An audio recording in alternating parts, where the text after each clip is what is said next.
لا أقسم بهذا البلد وأنت حل بهذا البلد ووالد وما ولد.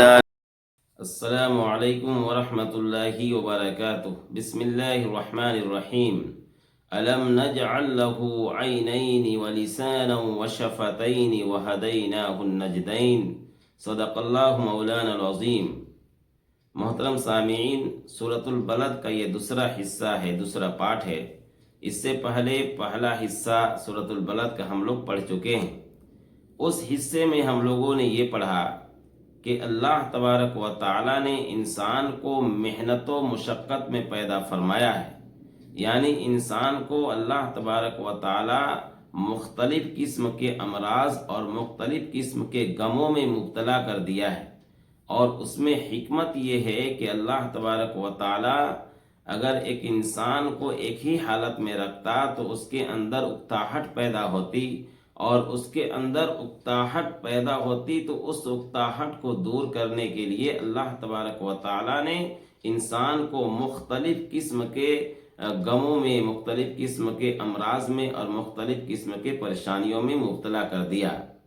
اور پھر اس میں ہم لوگوں نے یہ پڑھا تھا کہ جو غافل اور کافر شخص ہے، وہ غافل اور کافر شخص یہ خیال کرتا ہے کہ اللہ تبارک و تعالیٰ کو ہم پر قدرت نہیں ہے اور اللہ تبارک و تعالیٰ ہم کو نہیں دیکھ سکتا ہے.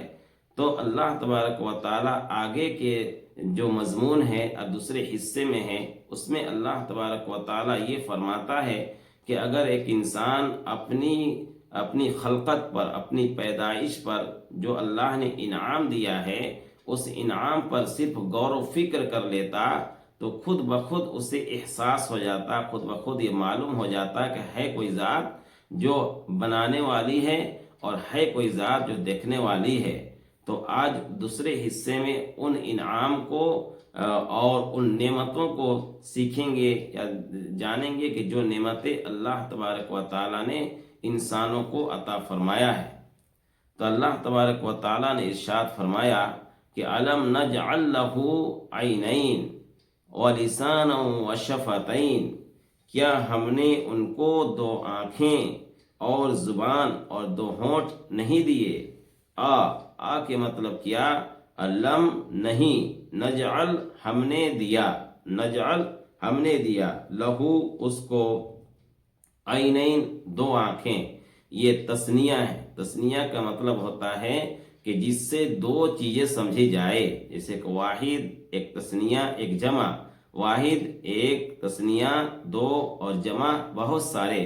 تو دو آنکھیں، عینن کے مطلب ہوتا ہے آنکھ، اور عینین دو آنکھیں. اور لسان، لسان کے مطلب ہوتا ہے زبان. واو اور شفتین، شفتن کے مطلب ہوتا ہے ہونٹ، تو شفتین دو ہونٹ. تو اللہ تبارک و تعالیٰ نے انسان کو دو آنکھیں اور زبان اور ہونٹ عطا فرمائے ہیں. یہ تین نعمتیں اللہ تبارک و تعالیٰ نے انسان کو عطا فرمایا. پہلی نعمت آنکھ ہے کہ آنکھ وہ نازک شے ہے، نازک چیز ہے، لیکن اللہ تبارک و تعالیٰ نے اس کو ایک محفوظ جگہ میں رکھا ہے. مثلا وہ آنکھ کے اوپر بھی ہڈی ہے اور نیچے بھی ہڈی ہے. ان دونوں ہڈیوں کے درمیان اللہ تبارک و تعالیٰ نے اس نازک چیز کو رکھ دیا تاکہ کوئی نقصان دہ چیز اگر اس کے قریب پہنچ جائے تو اپنے آپ کو بچا لے. اگر ایک انسان منہ کے بل گرے تو اس کی آنکھ محفوظ ہو جائے. اور آنکھوں کے اندر وہ سرعت ہے، آنکھوں کے اندر وہ تیزی ہے کہ دور کی چیز کو انسان اپنی آنکھوں سے دیکھ سکتا ہے. تو اس لیے اللہ تبارک و تعالیٰ نے ان نعمت کا، یعنی آنکھ کی جو نعمت ہے اس کو ذکر فرمایا، اور نعمت اللہ تبارک و تعالیٰ نے انسان کو دیا ہے. دوسری نعمت ہے، اور یہ بھی بہت بڑی نعمت ہے، زبان. کہ زبان ایک چھوٹی سی چیز ہے، لیکن زبان کے ذریعے سے انسان اعلیٰ سے اعلیٰ مقام عطا کر سکتا ہے. یعنی اللہ سے بالکل قریب ہو جائے گا اپنی زبان کے ذریعے سے. اور زبان کے ہی ذریعے سے انسان جہنم کے قریب پہنچ جائے گا. تو زبان ایک بہت بڑی نعمت ہے. اور زبان کی ایک دوسری تاثیر دیکھیے کہ ہم اپنے ذہن میں کوئی بات رکھتے ہیں اور کوئی بات سوچتے ہیں اور زبان اس کو ادا کر دیتی ہے، تو زبان بھی ایک اللہ کی بہت بڑی نعمت ہے۔ پھر اللہ تبارک و تعالیٰ نے ذکر کیا ہونٹ کا، تو ہونٹ یہ الفاظ کی درست ادا کرنے کے لیے ایک بہترین ذریعہ ہے اور ایک بہترین اس کا سپورٹ کرتا ہے، اس لیے اللہ تبارک و تعالیٰ نے ہونٹ کو ذکر فرمایا۔ آگے اللہ تبارک و تعالیٰ نے ارشاد فرمایا وَهَدَيْنَاهُ النَّجْدَيْنِ، اور ہم نے ان کو دو گھاٹی بتا دیے، دو راستے دکھلا دیے، دو راستے کی رہنمائی کر دی۔ واو اور ہدینا کے مطلب ہوتا ہے ہم نے ان کو بتلا دیا۔ جیسے کہ ہم کہتے ہیں کہ فلاں آدمی کو ہدایت مل گئی، تو ہدایت مل گئی اس کا مطلب کیا ہوتا ہے کہ اس کو صحیح راستہ مل گیا اور صحیح گائیڈ لائن اس کی ہو گئی۔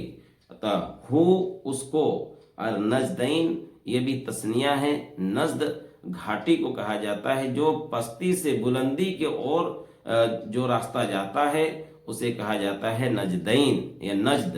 اور اس سے مراد ہے کہ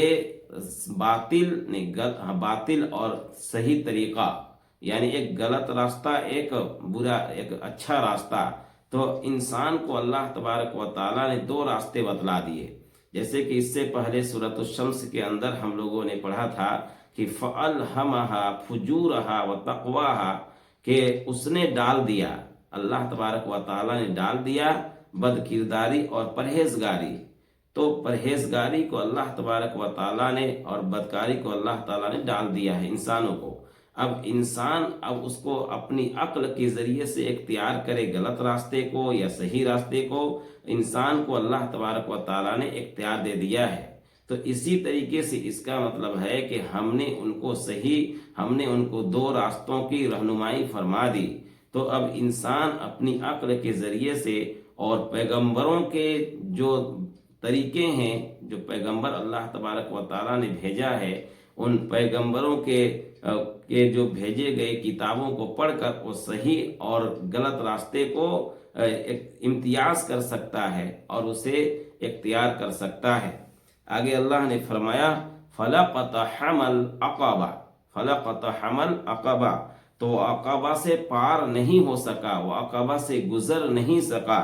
تو فا پس، لا نہیں، اقتحم، اقتحم کے مطلب ہوتا ہے گزرنا، پار ہونا، اور عقبہ کے مطلب ہوتا ہے گھاٹی، عقبہ کا مینس گھاٹی، تو وہ گھاٹی سے پار نہیں ہو سکا۔ آگے اللہ نے فرمایا کہ وما ادراک ما العقبہ، کہ عقبہ کیا چیز ہے، کہ عقبہ کیا تمہیں معلوم ہے کہ عقبہ کیا ہے؟ واو اور ما کیا یعنی استفہامیہ ہے، اور ادراک مطلب معلوم، اور کاف آپ کو، ما کیا، العقبہ گھاٹی، یہ گھاٹی کیا چیز ہے۔ تو عقبہ سے کیا مراد ہے؟ عقبہ کہا جاتا ہے پہاڑ کے بڑے چٹان کو، عقبہ پہاڑ کے بڑے چٹان کو کہا جاتا ہے، یا اسی طریقے سے دو گھاٹیوں، دو پہاڑوں کے درمیان جو راستہ ہوتا ہے یعنی گھاٹی، اسے بھی عقبہ کہا جاتا ہے۔ تو پہاڑ کے چٹان پر چڑھ کر انسان اپنے دشمن سے اپنی حفاظت کرتا ہے، یا اسی طریقے سے دو گھاٹیوں کے درمیان، دو پہاڑوں کے درمیان جو راستہ ہے اس راستے میں گھس کر داخل ہو کر اپنے آپ کو بچا کر نکل جاتا ہے۔ تو عقبہ سے عبادت اور طاعت کو تعبیر کیا گیا ہے عقبہ سے، کہ جس طریقے سے عقبہ یعنی پہاڑ پر چڑھ کر انسان اپنی دشمن سے اپنے آپ کی حفاظت کرتا ہے، تو اسی طریقے سے انسان طاعت اور عبادت کو اختیار کر کے آخرت میں جو عذاب ہونے والا ہے اس عذاب سے اپنے آپ کو بچا سکتا ہے۔ اس لیے اللہ تبارک و تعالیٰ نے فرمایا کہ وما ادراک ما العقبہ، کہ عقبہ کیا ہے آپ کو معلوم ہے۔ تو اگلی ویڈیوز میں جو تیسرا حصہ ہے، اس حصے میں جو عقبہ کی جو تعبیر ہے، عقبہ سے کیا مراد ہے، جو